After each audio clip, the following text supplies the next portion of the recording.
Hello, welcome to the Meeting Tent, an ongoing series, the work of Stan Tenen.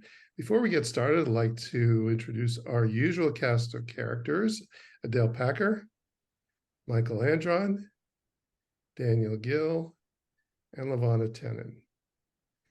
So this is our 49th episode. Hard to believe we've reached this momentous time. And 49 is kind of an interesting number in the Jewish tradition. Michael, do you have any insight on this? Well, we come across it very clearly in the days between Passover and Shavuot, the time that we egolessly leave our slave mentality and enter into a readiness to hear the sounds of the shofar at Mount Sinai and the receiving of the Ten Commandments. So and then every 7 years the earth is given a sort of a vacation, a Shabbos, where it doesn't have to get worked and so on, and then every 7 times 7 is the Jubilee year, the Yovel. So it's a number of completion. It's a full set. You know, the number 8 is one step higher than the 7 planes of reality, and the earth is complete. Shabbat has come, the creation is done, the world is ready to roll. And then the 8th day, which is when we do a bris, for example, is one step higher than that. Is entering into a more heavenly sphere. Similarly, I would say 49 represents the completion of part 1 of our effort to explore Stan's work and its impact, and would lead to chapter 2. It'll be a very long chapter, chapter 1, but chapter 2 is ahead, so that's a good sign.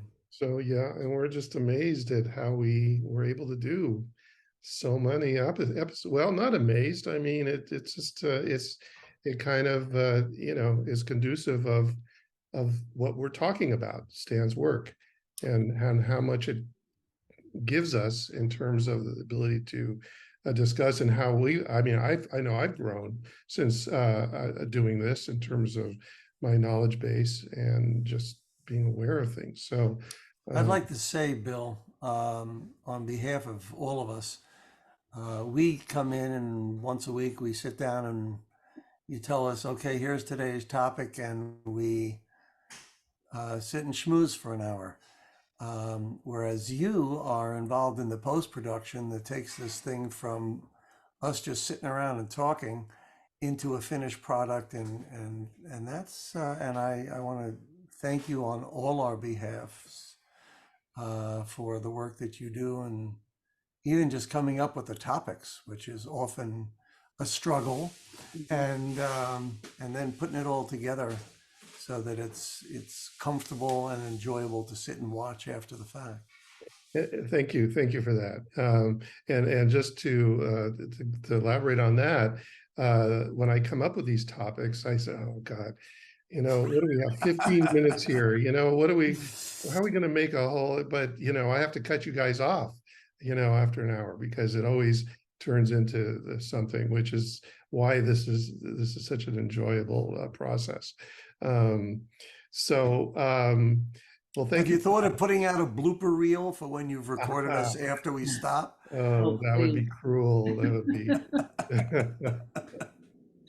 I would be the worst on that. I can't even look at the early episodes. I mean, I really am a person who I feel I belong behind the camera, not in front. And I think it's pretty obvious on some of those early episodes, but I think it's gotten better. Okay, so let's go to our discussion today. So we are recording this in early September 2023. And next week, the Jewish holidays are about to start, the Rosh Hashanah, the Jewish New Year. And part of that is the 10 days that lead into Yom Kippur, the Day of Atonement. Um, I'm sure uh, most people have heard of Yom Kippur, the Day of Atonement, where the Jewish tradition is to spend as much time as you can in prayer, and as it says, atonement. There are many levels of that, and there's much written on that. And Stan, of course, has written an article on it, which we may or may not be able to publish at some time. But the reason I'm bringing it up today is because of a poster that he did put together.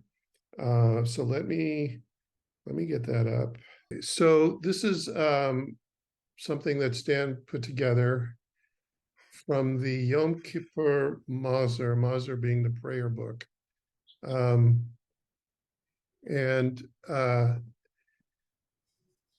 the reason I'm showing this, well, it's timely, of course, but it's another example of Stan finding a prayer in the prayer book and being able to show its geometric metaphor visually, and expanding for us who go to the services and we say this prayer and it's very beautiful what it's saying and everything, but he's showing us what the real significance of this prayer is. It's called "We Are Your Many and You Are Our One." And I don't want to go through the whole prayer. I don't want to turn this into a service here, but I think you can see that each line, and it's so beautiful the way it's written, and it sounds even better in Hebrew. But if you look at the English, we are your people, you are God, we are your children, you are our Father, we are your servants, you are our master, congregation, portion. And I'm sure these words have even better meaning in Hebrew. The last one I find interesting.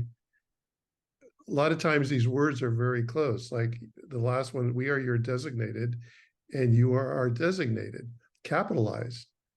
Ma'ami recha v'ata ma'ami reinu. So again, Hebrew roots. What does that mean, Daniel? Do you know? When it's saying designated?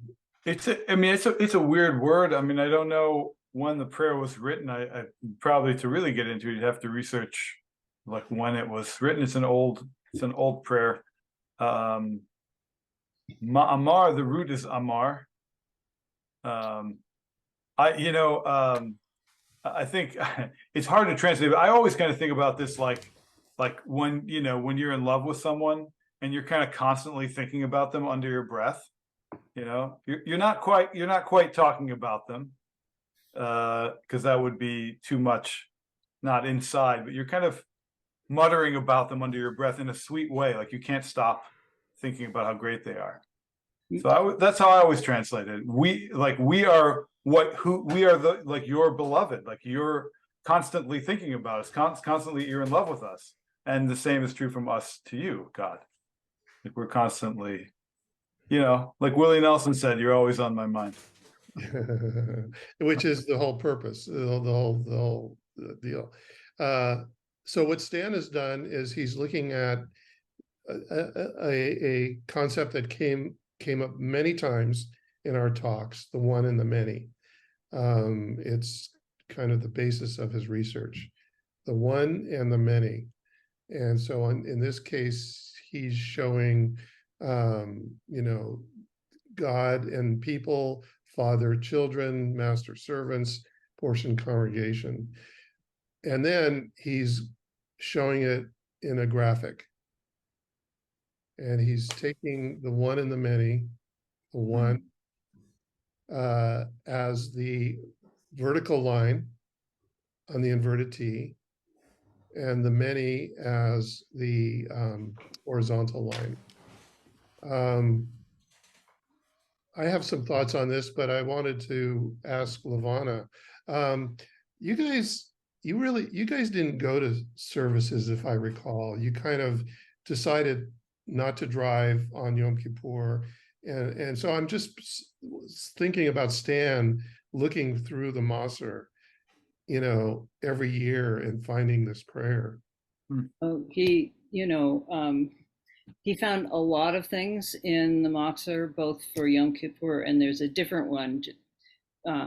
Art Scroll publishes a different Moxer for Rosh Hashanah, because each of them is about, this thick.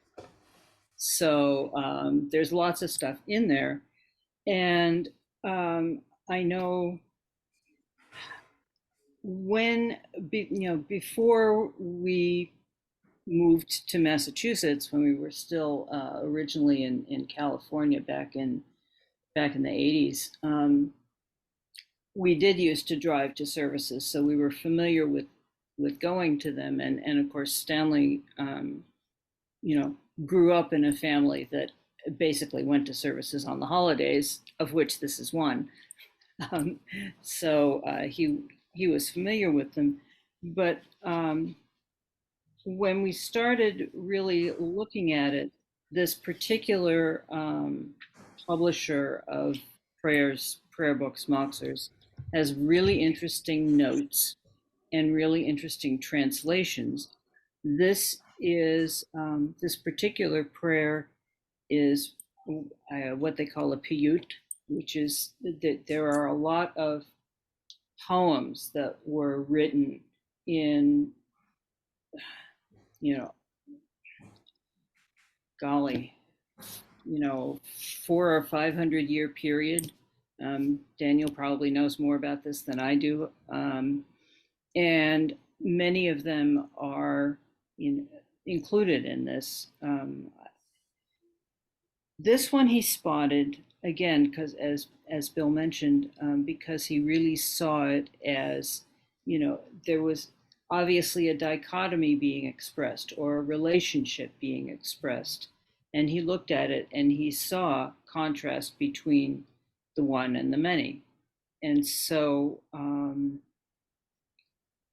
he laid it out that way in this poster, and included a lot of the diagrams, little mini diagrams on the bottom that probably just about anybody who has seen this video series has seen before. Down on the bottom is examples of the inverted T, and relationships as above, so below, the tree and the fruit, etc. In the middle line has to do with progression through the dimensions. And then the top line, he's explaining the correspondences that he sees between the one, which is the blue, the blue underlines, and the many, which is the pink underlines. And there's a lot more, as I recall, there is a lot more to this particular piyut, this particular poem, than just these lines. That's just my memory. And I was looking, you may have seen me flipping through a book. I was trying to see if I could easily find this whole poem and the notes about it, but It's at the end of Musaf. If you have an Art Scroll Mopser there, it's at the very end of Musaf. okay. Musaf is the afternoon prayer. The service is broken 3 parts, I believe: the morning, the afternoon, and what's called Na'ila, where it's like the final prayers before the end of the. And don't forget, people are, at least in the observant world, are fasting for 24 hours here. It's 25 hours it actually comes out to be. And what I've always found is by the time you get to Na'ila, you're beyond the hunger stage. You've reached this place of, I'm not going to call it ecstasy, but I mean, during Musaf, you're starving. You're thinking about what I'm going to eat, tomorrow, and all this stuff. And then by Na'ila, you're standing, the ark is open, and there's some beautiful melodies. And by that time, for me, I've always forgot the hunger by then. It's a great service. This prayer also is generally one of the more upbeat tunes that the cantor, the chazan, is leading the service in. It's usually a more bouncy kind of rhythm, and it's not an esoteric piece of cantorial stuff. Right. It's a tune that the people like and they remember. And sing together. Yeah, and it's responsive. The cantor says one line and the congregation responds, and so it's very participatory and has a great upbeat rhythm to it. And if you're starting to think about being hungry, well, then you miss the point. Yeah, that's Yeah. interesting, Michael. Yeah. Because I have never actually heard it sung. It's Ah, You have to go to a okay. Sephardic No, but service. they don't sing tunes. They have a rhythm, and it's almost like a wave to their cantorial stuff. It depends. Um, It depends on the congregation.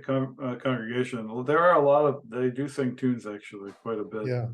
Yeah, Yeah. no, the ones that I used to go to the Middle Eastern services, and this was belted out. Everybody sang together. yeah, It's yeah. beautiful. So, Chabad has a really nice melody for yes, this too. yep, that's right. Chabad does Yeah. this also.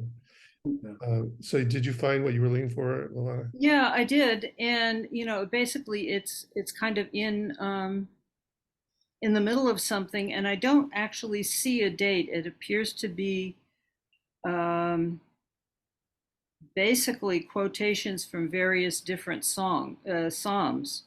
Um, so it's not. So somebody Um, just put it together at some point.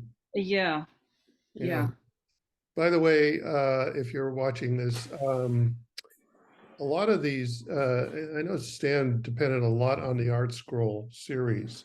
Art Scroll, if you're not familiar, and I highly recommend going to their website.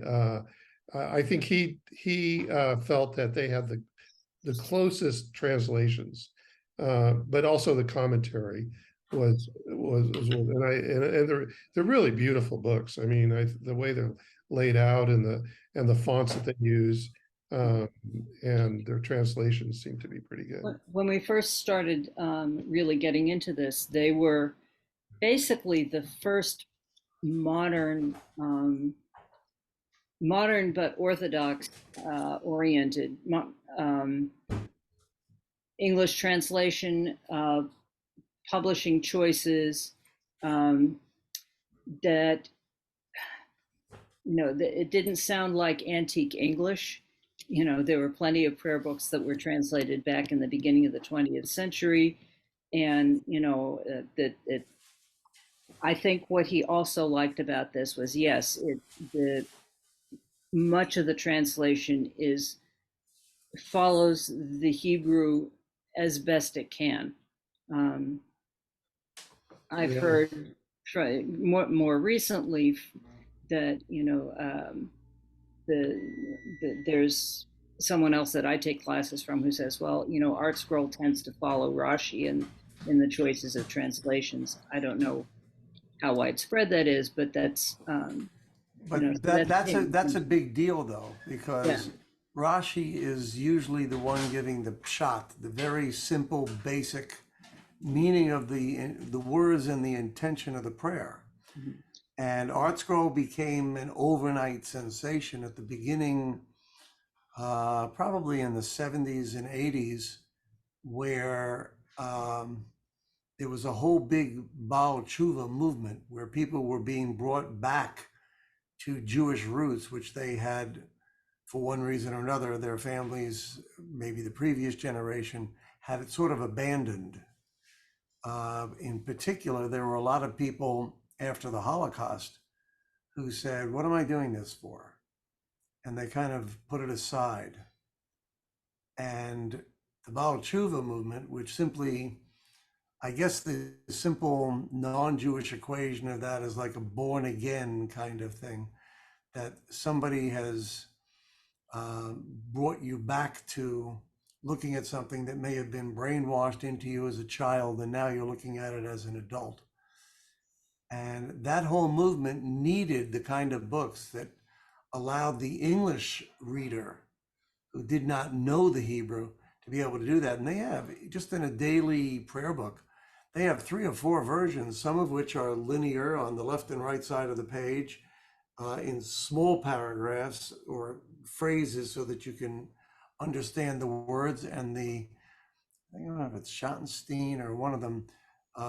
There's one where literally under every word, there is the English word for it. That's right. Every Yeah, word in Hebrew has the English. And I if you love that put one. 3 or 4 together, the way they've done it, because sometimes the Hebrew word will be the first word in the phrase, but it really should be the last in English. And you They can also have a read that small and version. really get comfortable. They Yeah. have a little version too. There's this Yeah, small. they have pocket versions, and you can, there is, I have just found out lately, an app that has a whole bunch of their stuff on it. Oh, Um, and so for people who just have a phone with them all the time, if they're going to a prayer service, if they're saying Kaddish or something, they can open that up. And a prayer that you need to say, for example, during this month, prior to Rosh Hashanah, during the month of Elul, it'll be um, it'll be presented because it's on a screen as extra bright, as if to say, don't skip this right now. This, this is only during this month, so pay attention to it. That's Or, interesting. and because Yeah. the calendar knows when is the new month, it's going to light up automatically those things that are only said at specific times, as opposed to little tiny print that says, this is said during the month of so on, so on. It's only said now, Yeah. but not in a house where somebody's sitting Shiva and so on. It'll be very precise and easy to follow. just don't bring your phone to Chabad or any Orthodox service, Right. especially on Yom Kippur. Well, not on a holiday, but during the weekday services, you Yeah. see it all the time. Yeah, or at People who home. are using it as their prayer book. Yeah, that's great. There's one neat thing that's in the Hebrew. If you look at the first line where it says, "For we are your people and you are our God." Ki anu amecha v'ata Eloheinu. The amecha is like yours singular. We are your nation. So within the many, there's a reference to the one. And then right, Elokeinu means our God. So, but it's the one God, but it's within a plural word, which is our God. So within the one is the many, and within the many is the one. Neat. Which is, it's just neat. Yeah, it's really neat. I never noticed that till now. Well, yeah, and you notice, for people who are not familiar with Hebrew, but you're kind of scoping this out, you see that each word ends with the same letter on both columns. So we have the final het and we have the final and the vav, or the nu and the nun vav. So it's Amecha Eloheinu, and that goes down the whole, and that gives it the rhythm actually that enables you to turn it into a song because it has that rhythm to it. Yeah. The thing is, the thing that came across when I looked at this is that when you read this prayer, let's say you're reading this prayer, and it kind of comes over like we are separate from God. There's one and we are the many. There's God and we're the people. There's a father and we are the children. So there's a separateness. But that's the beauty of what Stan does here. He models it to show us that it's all part of one. And that's the basis of the whole religion, is based on the concept of oneness. And it's something that is not really taught, because we tend to think of a separateness. But I think that, there's a need to go back to this idea of it isn't a disconnect. It is definitely one. I mean, you can't conceive of oneness. It's impossible for our minds to conceive of that concept. But this is how you do it. by seeing that the two elements of it are connected in one model. And that's the beauty of what Stan did here with this inverted T. And Exactly. as Lavana points out, it shows up in other places too. Yeah, the contrast between the one and the many, or the complementarity between the one and the many, and how each is an aspect of the world we live in, of our universe, and of the transcendent, that we look towards. That was a very important idea, as to Stan, and it's an idea that the more I have lived with it as a framing for looking at events, looking at my life, looking at how I think about things. It's a useful frame for for considering things. Yeah. Adele, did you have any thoughts on? Yeah, I just wanted to say once again how this simple inverted T sheds so much beauty. And to find this prayer on Yom Kippur, the highest of holy days, and see how this interplay with the Hebrew as well, as Daniel pointed out, but to see how the one and the many, it doesn't matter which side of the equation you're on, because you can look at the many as one and you can look at the one as many, and just that this inverted T works. It works as a metaphor over and over again, showing the complexity of who we are and the simplicity of who we are. It's all there. And it's pretty astounding. You wouldn't think that two lines could represent so much, but Right. again, we're looking beyond 2 dimensions and we're expanding that to 3-dimensional and beyond in our world. Right. And he started with geometry, which was, what he understood, but then he didn't stop with that, nor was it alone ever, probably, because he started with Torah. So initially there was geometry and there was a greater smorgasbord of ideas and poetry that is part of our heritage, and how he brought that all together so that we can understand a language of geometry that goes across all cultures, and we can also understand the beauty of our own heritage, and share it with others so they can see the universality and the specificity. It's all here. So I get excited when I see once again this simple inverted T brings some understanding to a prayer that we've probably all recited many times and just didn't pull it into that more universal understanding. Luke goes back. Yeah, go ahead. Actually, yeah. Something you said, Adele, being able to see beneath the cruft, into the tradition which we all share here, and show both its beauty and its universality to people who are not of the same tradition that we are. And that he always felt that was something which had been not available, to people who aren't within the tradition for millennia, and that it was important both for people who are not Jewish to understand that these are some of the depths that are there, so, okay, this perspective has value, it's important, and I can learn from it, whether or not I choose to join.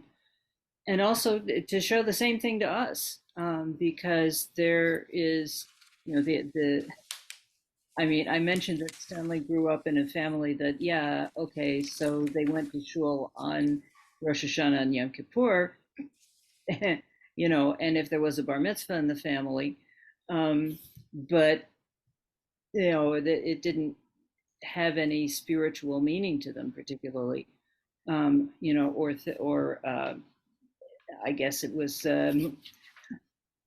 one of the someone else of you here who said, things that drove you crazy and that were drummed into your head when you were a kid. But to show that there's more there, for people to actually say, oh, this stuff isn't irrelevant. Hey, it's as deep as Buddhism. We all live in California, except for Daniel and Adele. And Stanley cared very much about that. And so to whatever extent these videos have started to share something important that is well preserved within the Jewish tradition that people can learn from, then that's great, because that's what he wanted to do. One of the things he wanted to do. Yeah, he on one of the videos, I think it's Squaring the Circle, Probably. he talks about how the hand gesture language turned into a science of consciousness, which then became a religion, and as he says, well, many religions. And he said that to me a couple of times, that, he believed that Judaism began as a science of consciousness and then became a religion. And he's defined that many times in many ways, but that's how he looked at this. He was able to use the Jewish tradition because it gave him so much information. And that's what he was always looking for, is information. How can I get information out of this? If I see something, what does it provide me with? How does it just enhance what I'm saying here? And then in another video that's on our site, he's talking about the scientific method and how the scientific method was trying to disprove an idea, doing whatever you can to disprove an idea. And when he came to this inverted T, he tried to disprove it. And the more he tried to disprove it, the more information he got from it. And that's what we've been showing on this series with the inverted T. So it's the hand gestures and the inverted T that typifies this idea of the science of consciousness, which then becomes a religion to the Jews, and then the Christians, and then the Muslims, and other religions too. And that's what Stan was always looking for, the universality, as Alana said. Any more comments on this poster or this Yom Kippur? We're all getting ready for it. If not, I want to end this series as Michael called it, or I guess our first series of 49 episodes. I want to ask all of us to just make a quick comment of how you feel Stan's work benefits. I'm not going to put in the past that benefits the world. There's an expression called Tikkun Olam, to heal the world. You might have heard that, and this definitely fits into that category. And so,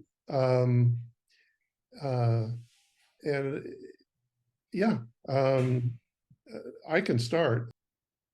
It's almost impossible to talk about the breadth of how much Stan's work contributes to the potential of Tikkun Olam, or healing the planet in so many ways. And I think personally, I feel that we're now in a kind of a balancing era where things can go either way, and that the high road is to evolve into a place where we start to understand the concept of oneness. And it's one thing to talk about everything is one and we're all one and everything's connected, but the concept of oneness is almost beyond our the capability of our minds to perceive. For most people, it's just not. If you talk about it, there's always a separateness. But when you think about what oneness means, it means everything's one. There's an energy of oneness. But how do we even talk about that? Well, Stan gave us some tools to do that. And that's that's pretty much what we've been discussing over this series. And especially looking at the inverted T and what that represents. You don't have to believe in God. You don't have to be religious. But what you can see is a logic, the logic of oneness represented in his models, the one and the many, the inverted T, show us what unity really looks like. And there are so many examples in Stan's work. And so I think he's really provided us with tools for unification in many ways. And the fact that it's seeped in geometry gives us the sense of logic. It's the same logic in looking at physics. To explain physics or to understand physics, you have to look at the mathematical equation behind it. And I think that's what Stan has provided us with. His physics, the mathematics that he's provided us with has been tested, has borne out. It basically seems to be pretty solid. So this work needs to be developed, it needs to be enhanced, it needs to grow, and the awareness of it needs to really go beyond where it is now. And that's what our mission is, and that's what we're working on doing. So that's my feeling in terms of Stan's contribution to Tikkun Olam, world peace, or unification. Okay, Adele, how do you think that Stan's work has helped or can help the world? Yeah, it's a really big question. I can answer how it helped me, but I don't know if I can answer how it. Well, we've already done that. We already I know that. I know that. And I'm thinking about it. I'm thinking that that his work is not so much a proof, even though that's how we think about mathematics. We think about mathematical proofs. I think it's more what you said, which is a model. He's offering a model that is understandable and simple. And rather than a proof, he's opening our minds. It's like, yeah, we can expand our consciousness of how we think about life. I mean, every single letter is a pathway to something. I mean, it's a pathway. And if it's a pathway to the divine, or it's a pathway to understanding some aspect of yourself. I think so. And to me, the letter gestures are his great contribution, and that the gestures themselves allow us to embody the concepts.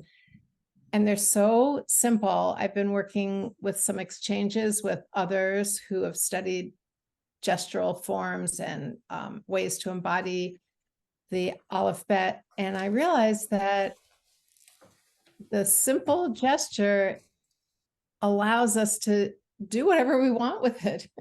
It's not a prescribed choreographic dance. It's a gesture. And it opens doors. It opens doors to embody it, to play with it, to use it to understand words that are made up of letters, and then to understand the words that are within a sentence. So just keep going back to what's most simple. He created this, or he might say he discovered it, that it already existed, but had gotten lost. Yeah, I hope that over time the hand models will be built so we can have some fun with them. But the gestures themselves, we can own them. They're in our bodies, and we don't need a device unless we're lucky enough to have one and hold it. But we can also just have the gesture and see that the gesture evokes meaning. And it's a great contribution for those who want to understand prayer and nuance in Hebrew. And I'm talking from someone who is not fluent in Hebrew, but how it opened a door for me to have more understanding of this extraordinary language. Great. Very So I good. hope I've said enough, that it isn't too personal, that it is answering your question. I think it's a gift for the world. And I'll let other people speak to other aspects of his work. Okay, thank you, Adele. Okay, Michael, again, we want to know how it, not how it affected you personally, but how you think a man of the world like yourself, how it can affect the world. I think Adele's use of the word simple, that he gave us something simple, is the crux of it. There's an improv game that you play in theater where you take an object, random object that the coach or leader would bring in, and you pass it around, and everybody has to take that object and improvise with it. So if you were to take a toothbrush and pass it around, somebody could say, okay, you know, I got a little Smurf here and he's skiing with two toothbrushes down the mountain. Okay, because somehow it's got the shape. There's his little foot in the front and the toothbrush is the ski. I'm just using a silly example. But when you take 2 points, if they're both clear and they're both simple, and you just hold them up and let your mind float, you're going to come up with a third something. Somehow your subconscious or some angel knocking on your door is going to get through, and you're going to come up with something original. I don't know if it's true or not. I know it's true in theater, but it may be true in music as well, or in dance, in that you start with, this is how I want this to begin, this is where I want it to end. And the arc has an infinite number of possibilities between point A and point B.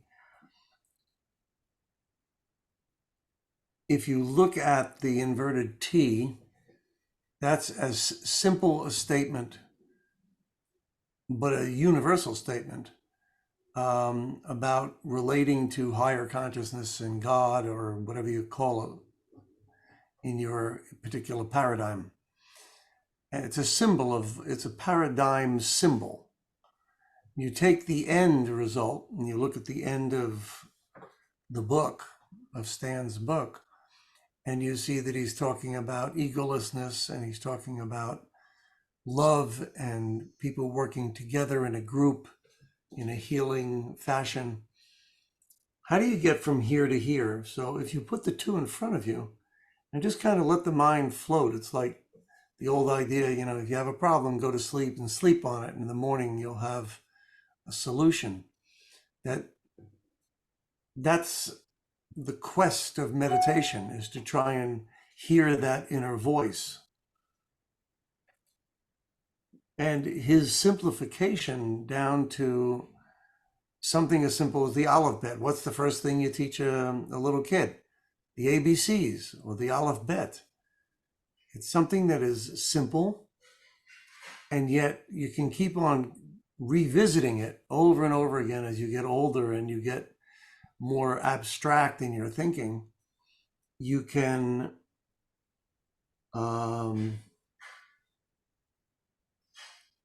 use those as the two stable posts that draw your two hemispheres separate and allow you to find that wisdom. I just thought about this in something that I just read yesterday. They were talking about the blowing of the shofar, the ram's horn on Rosh Hashanah. And they said, when you hear the shofar, the idea is to just listen as deeply as you can, and it will transform your sins, because Rosh Hashanah is largely, its theme is tshuva, repentance. And it said, if you're trying to repent out of fear, what's going to happen to me? God's going to punish me, that kind of heavy fear, then it will transform your sins into non-sins. But if you do it out of love, it will transform your sins into mitzvot, into good deeds, into a positive. It won't just neutralize it and take the charge out of it. It'll turn it into something that's positive, that can, as you reference, repair the world, Tikkun Olam. And those three themes keep showing up in the book as I sit there and my head swoons at the physics and some of the stuff that I don't understand. He keeps coming back to these same themes, each time a layer deeper and a layer deeper. And as Levana has pointed out, that was his intention in the way that the book was edited, so that it just kind of like a spiral just keeps unspiraling deeper and deeper, or higher and higher, depending on which way you're on the spiral. I think the simplicity of geometry and the way he looked at the world is perhaps the greatest gift of all, because it allows us to simplify our paradigm. Most people, if you say, so tell me, what's your paradigm for living? It's not a first date conversation, although it probably should be. Most people can't answer that right away. They've never really thought about what is their paradigm, or sat down and journaled how they view the world. What are the key principles through which they observe the world? And Stan, in choosing geometric metaphor, simplifies that work for us. And I think that's a tremendous gift to those who may not come across a book or a teacher or somebody who's going to help guide them through that, very often badly, because they don't understand it themselves. I think that's the key, the simplicity of the paradigm, the beginning, the middle, and the end, and then we fill in the spaces. And Okay. It seems that's what he wanted. Okay, thank you. Okay, Daniel? Yeah, it's there's an interesting thing about Stan. I mean, first of all, I was so honored to be his friend, and I still consider him one of my closest friends. He was, if this is a secret, he was obsessed with Jerusalem. Like, it was always on his mind, always, like right under the surface, he was thinking about Yerushalayim constantly. I mean, there's the maps he had, and so it just occurred to me that all of this is somehow rooted in the tradition of Jerusalem, in the history there, going very far back. And not sure what else is about that, but I think if someone looked into it, I think you'd find a lot of connections with some pretty amazing things that went on there. And it would be neat work if someone would do that, to go back and look at the Mishnah and the older sources and see how some of the shapes that Stan found are related to some of the different instruments and vessels that were in the temple, and other things too. But It just occurred to me that that's important to get down here. The second is just I wrote this down a couple weeks ago, or maybe 3 weeks ago. I don't know. The following statement: Stan Tenen's work unifies mind, world, and self, and as a consequence of this work, expands how we understand the potential and actualization of all three. Thank you. There's a Yeah. lot, you know, How we doing? How we doing? full of honor. Yeah. You know, I have said pieces of this from time to time. I think one thing that I have noticed over, the decades is that, yes, putting this work out into the world is a gift for the purpose of Tikkun Olam. That was his motivation all the way through. But our history has shown that this seems to happen one person at a time.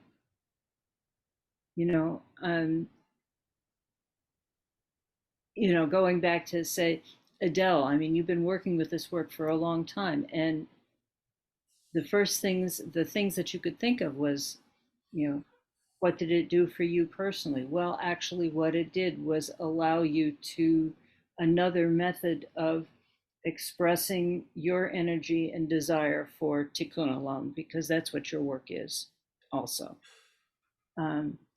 Daniel, same thing. I know that's where your heart is. And Definitely. Michael, I'm sure, we have not known each other for that long, but this fits into your own work, which has always been focused on healing and expression. And Bill, your work, this series, I know, is something that you have always wanted to do, in one form or another, as a way of finding an accessible platform to share the ideas. So that's like one person at a time takes possession of these ideas, and in their own way, in their own life structure, and use that to enrich their ability as a person to give back, and to give back for the purpose of healing, for the purpose of cleaning the schmutz off our world, in a sense. And I know that Stanley always wanted to make a big splash, and it never happened. And I think there may be more of a reason for that. I mean, maybe this really does have to happen one person at a time until we get to whatever critical mass of people there are. And we're very far from that, or at least I feel that way. But on the other hand, we keep getting inquiries. People keep writing and asking. Some people write and ask with really good ideas. And so I think of all of these individual ways of taking these nuts, these basic kernels of information, ideas, framings of things, the simplicity that Michael spotted, and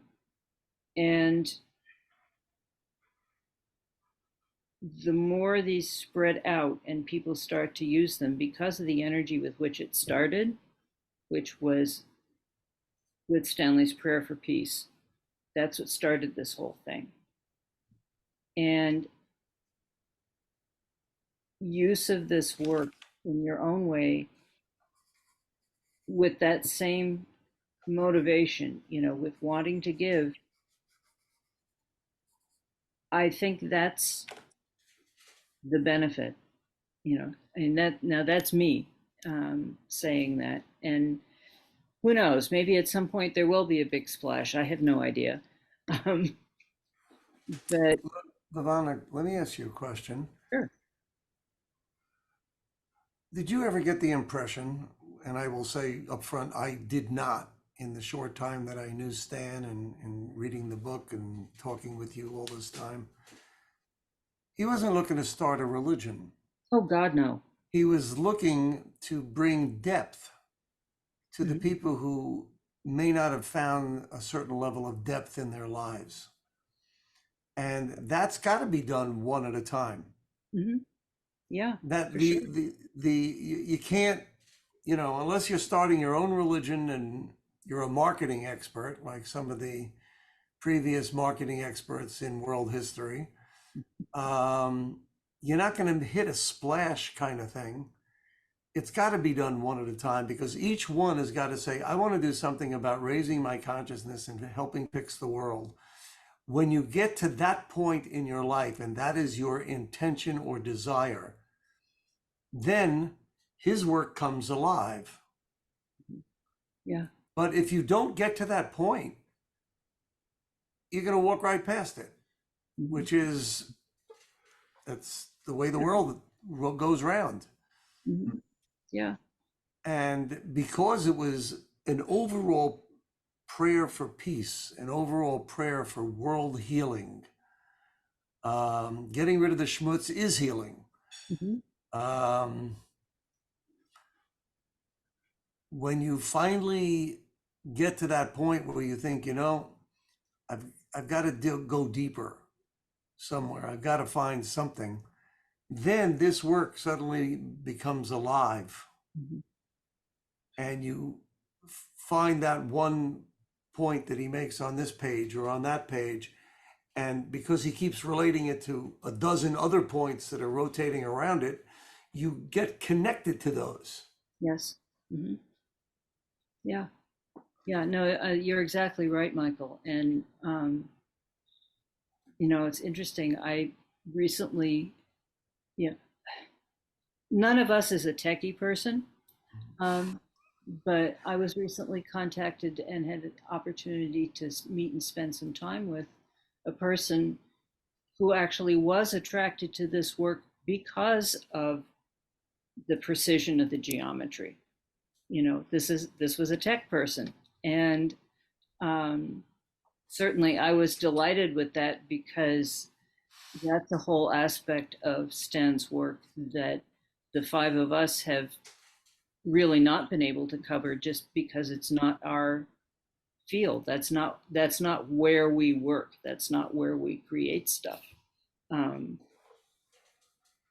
but that aspect of his work and his thinking is still there, to be explored when there are people who are turned on by that. Um, the whole middle section of the book that I tell people that, yeah, if you don't, You skip that part. Yeah. if the geometry really, makes your head spin, then you can skip that part and go back to the, chapter 7 or whatever it is with the alphabet. But there are people who, Let's look at the pretty pictures, as Stan used to yeah, say. yeah. But there are people who look at those pictures and say, "Oh yeah, I get it, I get it, I get it," and so if that's you, please get in touch. Yes, please get in touch if you've watched this series. And I have gotten inquiries from people watching. We are trying to move ahead. We will welcome support, obviously financial support to help us get this work digitized and accessible to anybody who wants it. So there's a lot coming, and stay tuned. We will be back. but for now, we're going to take a little break. So I hardly suggest going back. I mean, come on, we have 49 episodes. And if you go back and pick your favorites or get into the whole series where we got into the alphabet, I think there were 10 series where we just went through all the letters of the alphabet. I mean, that alone is worth rewatching. So feel free, watch the reruns. We're now in rerun season. And hopefully we'll be back. But for now, we're going to take a little rest, a little break. So to all of you, for those of you who do follow Jewish tradition, have a great holiday, peaceful. And for those who don't, just have a good life and just stay tuned. And there's more to come. So, but for today, we're going to say goodbye and take care. See you later.